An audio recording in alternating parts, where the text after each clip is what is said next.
সাপ বিশ্বের অন্যতম ভয়ঙ্কর প্রাণী। সাপ দেখলে এমনি অনেক মানুষের আত্মারাম খাঁচা ছাড়া হয়ে যায়। তার উপর সেই সাপ যদি হয় ভয়ঙ্কর এবং হিংস্র, তাহলে তো কথাই নেই। সেরকমই এক সাপের ভিডিও প্রকাশ্যে আসায় সমাজ মাধ্যমে হইচই পড়ে গিয়েছে। সেই ভিডিওয় দেখা গিয়েছে কিভাবে একজন মহিলা খালি হাতে একটি গাছ কেটে টেনে নামাচ্ছেন ভয়ঙ্কর সাপকে। ভাইরাল হয়েছে ভিডিওটি।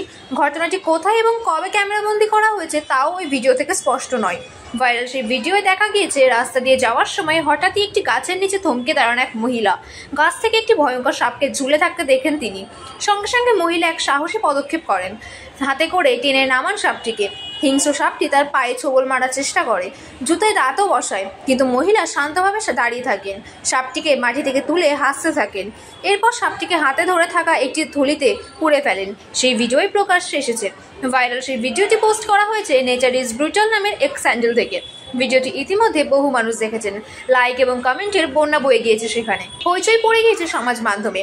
ভিডিওটি দেখে নেটাগরিকদের অনেকেই যেমন মহিলার সাহসিকতার প্রশংসা করেছেন, তেমনি অনেকে আবার বিষয়টির মূর্খামির তকমাও দিয়েছেন। ভিডিও দেখার পর বিস্ময় প্রকাশ করেছেন কেউ কেউ।